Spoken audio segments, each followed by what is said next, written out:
So coming off of the heels of the pretty damn greatness that we had of the past arc of My Hero Academia, where we had, Endeavor's big battle and everything that happened with him and Hawks, and then of course, Deku's dream and finding out about All for One and all of that stuff. We went from that arc to now we're at the joint training arc.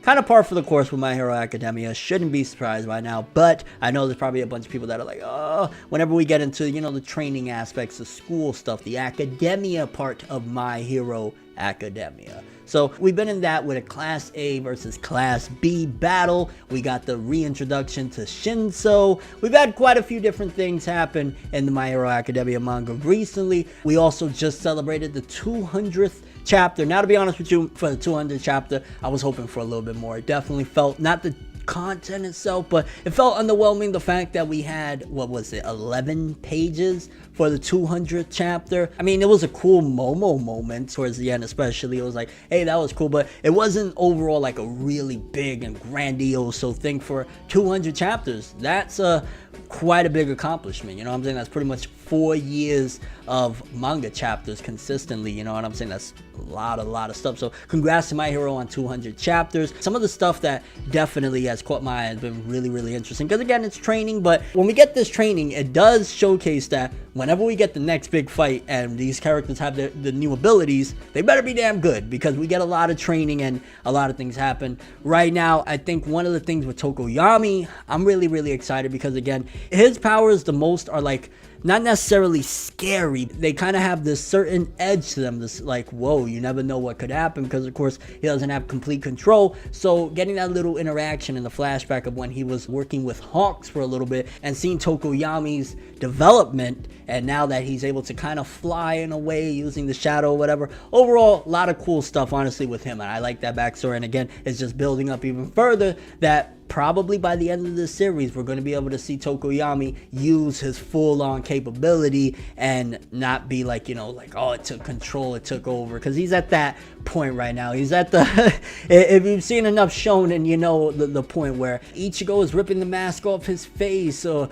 because he can't take it, it's taking over him, and the QB is taking over Naruto's body. We're at that point with Tokoyami. A little bit more, he'll be able to control that bad boy. Just give it time. It's the Shonen formula. Then, as I mentioned earlier, these chapters have definitely showcased a lot more Shinso. He's definitely going to play a vital part. I think that's another one of the big reasons why I brought him back. I like how the author also connected him to something big, because it's like, okay, we're getting a build-up of him, seeing the roots of how he'll eventually become a team player, because right now he's on that, and they even referenced it at some given point, he's on that Todoroki in the beginning of My Hero type of vibe, where he doesn't really want friends. He has his goal, his mission. Shinso's a bit of a mystery. I like his abilities. I think his abilities can be very dangerous though, because you know what I'm saying, he has the capability of, he reminds me of like, he could be a Lelouch in a way, and in a way, let's not give him too much credit, but his ability very interesting, and the fact that it's connected to something big. It was the first thing that triggered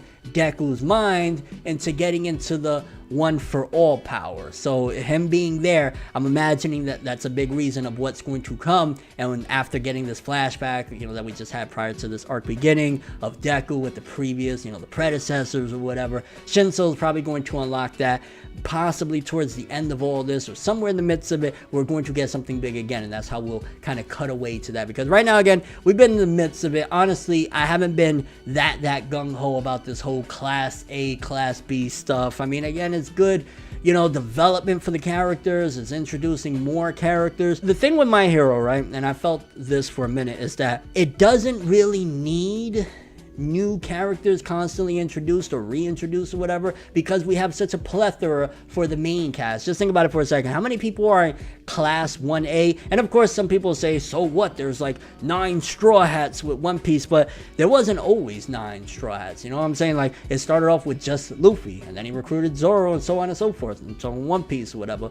But with My Hero, we've had just this plethora of them. Then we have all the teachers on top of that. Then we have the League of Villains. So there's a lot of characters. So when we introduce other characters personally, again, this might just be a preference thing, not necessarily critically, but I don't really get too invested in the kids of the other classes. Some of them may be cool, they are alright, they do some cool things, like their quirks are interesting or whatever, but it doesn't really get me like going, because one, it's just building up for the characters and building up for characters that might, I guess, appear later. I mean, Shinzo did, you know, look, Shinzo's now really important, so I'm not saying necessarily like, oh, this is skippable or it's garbage, but it definitely just goes into the same formula of My Hero. Sometimes it's a hit and I really like the side stuff and the side characters. Sometimes like for example with the whole love lover stuff, you know, I thought that arc, it was like that's what saved it from just being, you know, all the play or whatever, because those characters were interesting.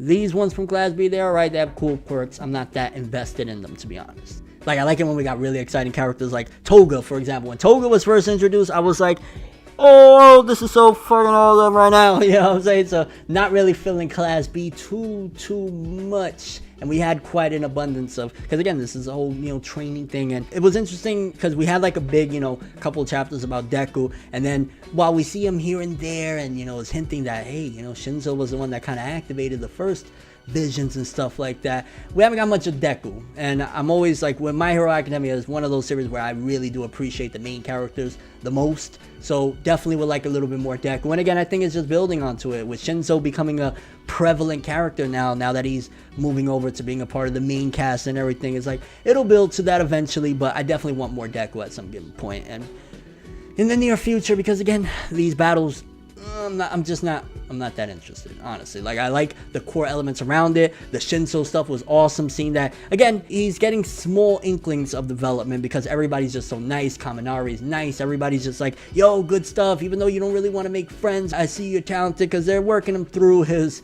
situation until eventually he becomes a good guy, unless, like, maybe he's a traitor as well. So, you never know. But yeah, honestly, My Hero Academia manga lately, it's been alright. It hasn't been the greatest in the world. It's one of those situations where the big elements are really cool. Like, again, the reintroduction of Shinzo, seeing that he's about to be a very prevalent thing and, you know, activate something that is to the greater big whole idea of the plot of My Hero, with the, you know, all for one, one for all flashbacks and all that. Also, Yao Yorozu with her, you know, partner, I guess. Well, not partner, but, you know, the person that is like relatable to her, Kendo. It's been cool to get more Momo stuff. Again, it's just kind of like, I think Kendo's kind of cool. Some of these characters are okay, but I mean, I guess Momo's moment, probably, I can't really criticize it too much, because Momo's moment has been pretty entertaining at the very least in Epic. And his overall character development, again, another character development arc we've had thus far, and it's just kind of hinting towards something bigger to come, probably towards the end of it, I want to say. Kind of curious how you guys have been feeling about this latest joint venture arc of My Hero Academia with Class A and Class B kind of training together. Are you feeling it? Who do you think is kind of shining the most? I'd say, again, it's Shinzo. For me, my favorite though is Tokoyami. I love everything that's going on with him, again, building more. And I've noticed they've been making more efforts to make Hawks a more prevalent character. Like, you know, we saw him in the Endeavor arc and his whole thing of him being a double agent, and now we're getting more of him training Tokoyami. Hawks definitely becoming more and more important to the story, and I'm imagining at some given point is going to be very important when it comes out that, like, oh shit, you know, he's kind of a double agent. So who knows? I see death flags all over for Hawks anyway. And your overall thoughts of everything that's been going on with this arc thus far of My Hero? We came fresh off of another pretty big doozy, the Endeavor stuff, the flashbacks and everything. This one so far, again, a lot of more of the structure of the inside. I know there's going to be somebody that comments like, all you love is action every time there's build up. I'm not saying I don't like this. I'm just saying I like it less than some of the stuff that we just had, like the flashback of the predecessors and all the stuff. Yeah, you're not going to tell me that this is as interesting or as good as that stuff, but it's still okay, and it's still building up pieces for something a lot grander down the road. And your overall thoughts and expectations for the future of My Hero Academia, this arc, how it's going to wrap up. It's cool, it's building up, let's keep it going. But that is all I have for this one. Thanks for watching. Hope you enjoyed. If you liked anything I had to say or enjoyed the video, drop me a like. I'd greatly appreciate it. And if you want more from me, make sure to subscribe. Follow me on Twitter, Instagram. Hit the bell to get all notifications. And if you want to follow any of my other social media, links, of course, are in the description below. I'm ForneverWorld. And as always, people, have an awesome day. And remember the golden rule. Anime and manga for life, boy. Bow. Have an awesome day. Major moves, laughing at the haters lose. We don't give a fuck.